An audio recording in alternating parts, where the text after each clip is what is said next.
Bonjour à toutes et à tous l'équipe, j'espère que vous allez bien. Pour cette nouvelle vidéo, on se retrouve pour parler tournoi destination 2025 de rugby. Ça commence dès le 31 janvier 2025 cette année, un petit peu plus tôt que certaines années. On débute fin janvier, c'est pas le cas chaque année. Et ça sera la France qui ouvrira le bal de ce tournoi destination avec pour accueil de l'équipe les Gallois. Ça sera France-Pays de Galles.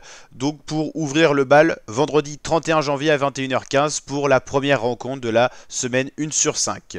Ensuite, on aura la rencontre Écosse-Italie, deuxième rencontre du premier week-end, samedi 1er février à 15h15. Et la dernière rencontre, samedi 1er février, Irlande-Angleterre, qui s'annonce être également un beau choc. Donc si on analyse un petit peu les états de force par rapport au format actuel, France-Pays de Galles, les Français sont quand même favoris, en plus à domicile. Mais attention aux Gallois, on ne connaît pas vraiment leur état de forme. On sait qu'ils étaient dans le déclin de leur rugby national depuis certaines années.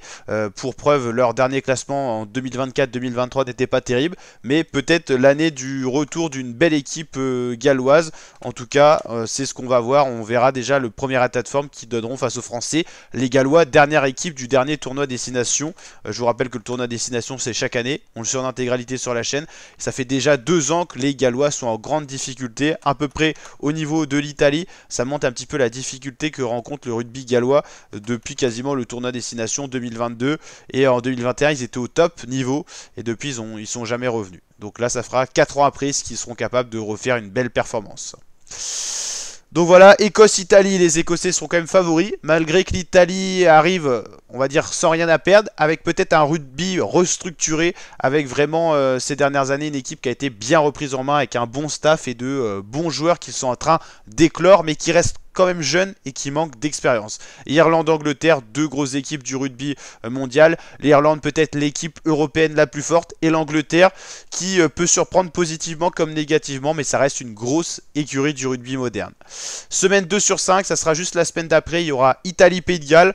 Un match où c'est peut-être les 2 équipes les moins fortes parmi les autres. Angleterre-France, ça sera un beau choc avec un déplacement important pour les Français à Twickenham. Et Écosse-Irlande, un match qui est toujours ouvert, qui finit souvent par sourire aux Irlandais, mais les Écossais sont capables de poser de gros problèmes aux Irlandais.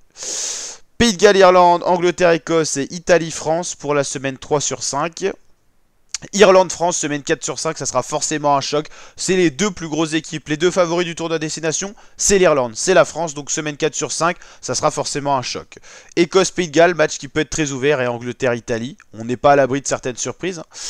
Et semaine 5 sur 5, Italie-Irlande, Pays de Galles-Angleterre et France-Écosse. Les matchs prendront toute une autre importance selon les premiers résultats. On verra quelle équipe jouera le haut du classement et la gagne, quelle équipe jouera la cuillère de bois. Je vous rappelle que la cuillère de bois, c'est 5 matchs, 5 défaites. Donc c'est ce que chaque équipe essaye d'éviter. Ça a été souvent l'Italie, mais les Gallois ont été capables malheureusement d'avoir ce titre-là. Notamment, je crois que c'était en 2024. Je me demande si les Gallois n'ont pas eu la cuillère de bois. Oui, c'est ça, 5 matchs, 5 défaites. Donc comme quoi, ça peut arriver à chaque nation. C'est vraiment la chose à éviter. Voilà, dans ce tournoi destination. Donc voilà, on suit tout ça sur la chaîne, donc n'hésitez pas à vous abonner, à activer la cloche, à mettre votre favori en commentaire, likez la vidéo si elle vous a plu, abonnez-vous et tout ça, et on se retrouve pour les vidéos avant-match, pronostic, analyse des cotes, analyse des états de forme et composition des équipes, et pour les résumés de chacun des matchs. Allez, je vous dis à très bientôt, et on se retrouve dès le prochain week-end pour le tournoi destination 2025 en intégralité sur la chaîne YouTube. Ciao l'équipe.